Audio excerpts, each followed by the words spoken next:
Hi, I'm Dr. Twaseem and welcome to my Derm-classes. Today's lecture is on epidemiology. So I'm trying to build a series on epidemiology and biostatistics. These are very important when it comes to interpretation of medical journals as well as designing your study. I've undergone my medical research training from Harvard Medical School, so I'm trying to share some of the insights which I have learned.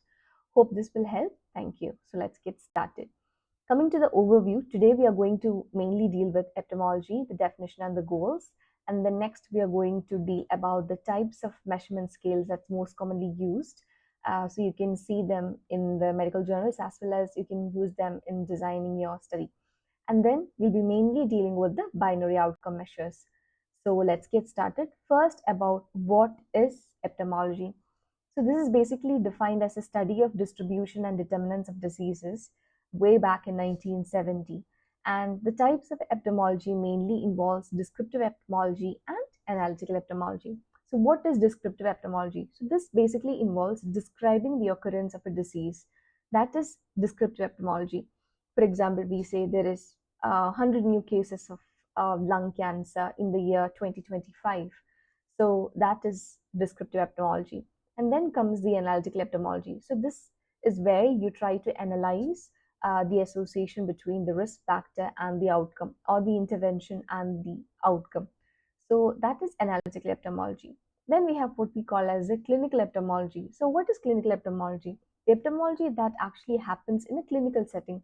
So it might be a treatment and you're looking for the cure of the disease. It might be some other interventions, for example, preventive measures, a vaccination, and you're looking for the disease occurrence. So whatever that happens in a clinical setting is a clinical epidemiology. This also involves the prediction of the disease, like prognosis and diagnosis of the disease. So it might be some measurement scales that's used for the diagnosis, or it can be some medical tests that's involved in the diagnosis of a disease. So coming to the goal of epidemiology, as you've discussed before, it's basically to determine the association between the risk factor and the outcome, or it can be the intervention and the outcome. So in a study design, you first define what your outcome is. For example, the lung cancer case, you're determining your outcome is the lung cancer. The next thing is you need to quantify or measure the outcome. For example, you need to quantify like how many cases of lung cancer has occurred. So that is actually called as the outcome measure. And then you have the measure of association where you're looking for the outcome occurrence compared to normal. For example, if you're determining the association between the smoking and the lung cancer, in measure of association, what you're trying to do is you're trying to take a group where they are non-smokers and seeing the outcome and see if the smokers has a higher or a lower occurrence of the lung cancer. So this is the measure of association. Then coming to the different types of epidemiological studies. So we have the experimental studies and then we have the non-experimental studies. So the experimental studies are the one where we are giving an experiment. So we randomize, so the main example is the randomized control trial. So we do the randomization and then we have two different groups. One is the cases and the other is controls. So in the cases you give an intervention, the controls you might be giving a placebo or you might be comparing two different treatments. So that is randomized control trial. So where you are actively giving something. And then you have the observational or the non-experimental studies where you're just observing what's happening. You're not actively doing anything. So in that we have variety of studies, which is ecological studies, and we have case control studies, we have cohort studies, we have got cross-sectional studies, and then we have got what is called as a quasi-experimental studies. So these are just RCTs without randomization.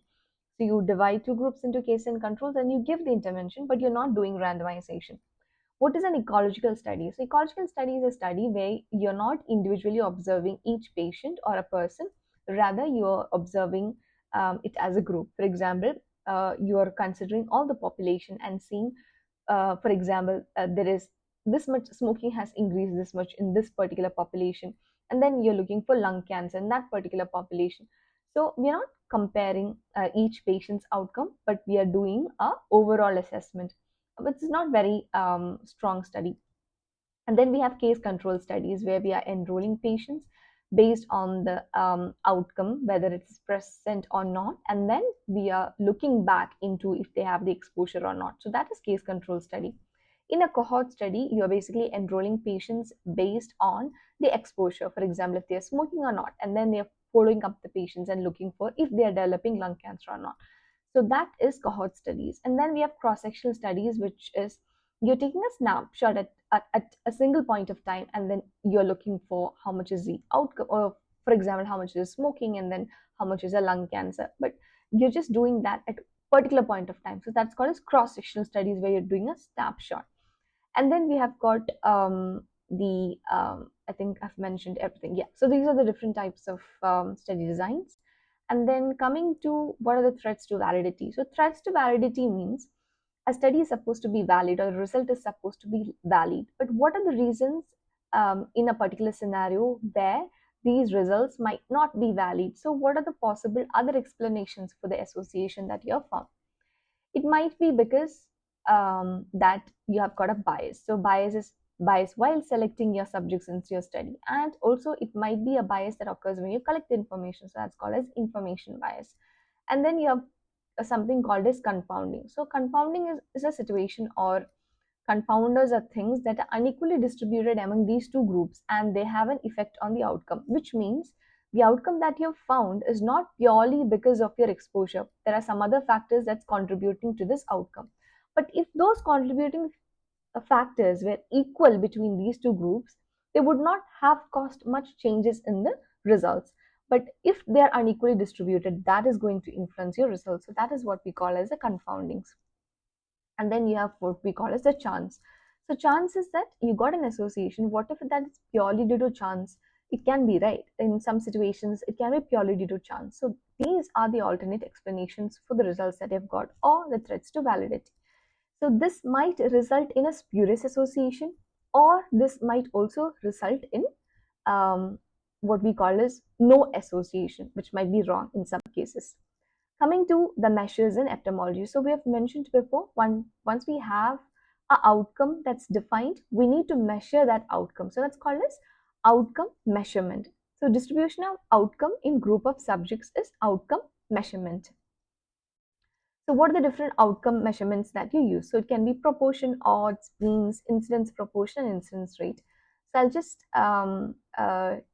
deal in detail about these in the upcoming slides. And then we have what we call as measure of association. So this is the association between the determinants and the outcome. So following are the different measures of association. So this will be the main topic of the second. So let's have a look at the measurement scales. So in a study, you generally will have the variables. The variables can be, for example, if smoking, we are estimating the smoking and lung cancer, your variables are smoking and lung cancer. So we need to define what these variables are, and then we need to measure these variables. So the main scales in order to measure these variables is basically nominal, ordinal, and continuous. So nominal ones are the ones they actually have got labels, like for example, as I said, smoking plus or minus, and then you have psoriasis plus or minus, or lung cancer plus or minus. So those are nominal, and these are basically measured in the basis of proportion or odds. For example, you say the number of lung cancer among smokers. So imagine 50 people out of 100 smokers develop lung cancer. In that case, the proportion would be 50 by 100, which is 1 by 2. So that would be the proportion. So your measurement scale or your outcome measure is proportion in case of a nominal outcome or a nominal variable. And then you're looking for the ordinal variables. So these are the variables that generally have an order. For example, severity of disease. So you have mild, moderate, severe. And then you have the quality of life. You have the severity of pain. You say you have mild pain, moderate pain, severe pain. So these are the type of variables or the outcomes which generally have an order. And these are basically measured with what we call as a median. So median basically represents the most frequently repeated one. So that is what is median is. And then comes what are the continuous variables. So continuous variables are the one which actually has an order, as well as there is a distance. For example, age, which is 1, 2, 3, 4, and then you have the height. Again, it can run from 100 centimeters to whatever it is, 157, etc. So this actually continuous. So the measurement that's used to interpret the continuous ones are basically mean, so which is what we call as the average. So these are the different outcome measures. So first you define your outcome, for example, psoriasis, and then you try to define what kind of a scale it is, like it's nominal, is it ordinal, is it continuous. Once you have that in your mind, then you can determine what outcome measure you need to use. So coming to the binary outcome, as I mentioned, so these are the nominal variables with two values. So some can be binary by definition, for example, dead versus life, but male versus females, but some are created, for example, diabetes mellitus plus or minus, hypertension plus or minus. And the main measurement scales or the outcome measures for these binary outcome is proportion and odds. Coming to the proportion, so let's get a psoriasis case, for example.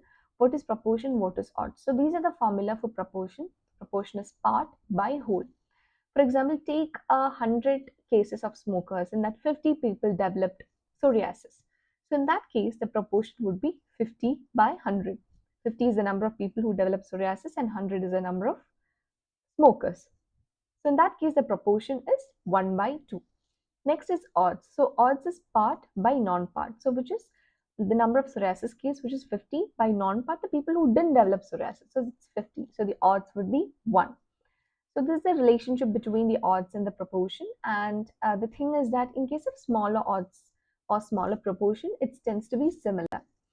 And coming to the prevalence, so this is basically again a type of binary outcome measurement scale, what we use to depict it. So prevalence is basically the number of cases in a particular snapshot of time. For example, we say prevalence of psoriasis in 2025. So which means all the cases in 2025.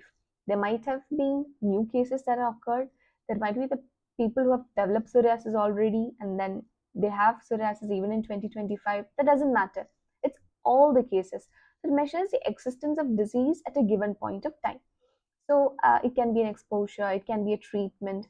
So its proportions are basically, prevalence is basically used to measure the disease burden, to see how much burden of a disease do you have. So it's generally used for public health and medical planning. Coming to the incidence. So incidence is the number of new cases. For example, you say incidence of psoriasis in 2025 means the number of new cases that has occurred in 2025. So usually it is measures the occurrence over a specified time, which as I mentioned, like 2025. And then you have got incidence proportion and you have got incidence rate. As you know, we have learned proportion already. So proportion is part by whole. So it might be the number of new cases divided by the whole number of people. And what is the rate? The rate always involves time. So that is number of new cases by percent time. So we'll learn more about that, why you need an incidence rate. So basically, incidence is used to identify the population at risk, and then you follow up the population over a time, and then you record the new cases. This is how you measure the incidence. So incidence proportion is basically a cumulative risk. So it doesn't take into account the actual time of occurrence. For example, if you're saying incidence proportion, it's a number of new cases. In 2025, we never know whether these cases occurred in the beginning of 2025 or whether these cases occurred at the end. What was the rate of occurrence? We don't know any of this. So that's the problem with the incidence proportion. For example, we say 1% risk of developing heart attack in 30 to 40 years. You have 100% probability of dying in your lifetime. So the problem with the incidence proportion is that you might uh, lose people to follow up, or people might die and they become no longer at risk of developing that outcome, which is what we call as a competing risk. So if these two occurs, you can't do proportion, right? So that is where the incidence rate comes into the picture. So let's take a look at the problem with loss to follow up. As you can see, we're looking for people who are developing heart disease. So what we can see is that there are some loss to follow up people. There are some people who you haven't, have been able to follow up. So this is the problem is that these people who have been lost to follow up may have developed the disease or may not have developed the disease. So that is where the problem comes with loss to follow-ups. In that case, you don't get an exact picture of how many people have developed the disease. Next problem is a competing risk. As I mentioned, so these are the problem where the subjects are no longer at risk of developing the disease. For example, they died. So this is what we call as competing risk. So even in this case, even again, you can't measure the outcome properly. So that is where you need the incidence rate. So what happens in incidence rate is, even if you're lost to follow-up, it takes into account the number of years that patient has contributed to the study. For example, as you can see in this picture, Some people might have contributed 2 years, another might have contributed 5 years, another might have contributed 10 years, and you add up all the time that the patients in that particular group have contributed. So the cases divided by that particular time is called as a percentile. So the risk would be the incidence rate into time. So what is prevalence? So prevalence is incidence into time. So incidence basically gives you a picture of what is the number of new cases. For example, number of new cases in 2025. You got a case. Now that into for 5 years, you might get an estimate of how many cases you have now, like a prevalence. So it varies with infectious disease, inflammatory disease. If you consider infectious disease, the prevalence will be less, um, but not for diseases like HIV, which is an infection which stays for quite longer time. And even inflammatory diseases, is generally the prevalence will be higher. Um, so, in conclusion, today we have learned what epidemiology is, what are the goals of epidemiology, what are the different types of epidemiology. We've learned what an outcome is. For example, in case of psoriasis, the outcome is psoriasis or a disease that you're looking for. And then we've learned how to measure your outcome. There are different measurement scales. So, first you need to define what kind of outcome it is, whether it is continuous outcome, whether it is nominal, whether it is ordinal, and then you need to define what the outcome measure is, which can be proportion, odds, it can be mean, it can be median. So these are the basic measures that you use in study. So even when you read an article, you can see all these words being used. Even when you're designing a study, you need to have a picture of what kind of outcome your study is having and how you can measure that. I hope this helped. Thank you so much for listening.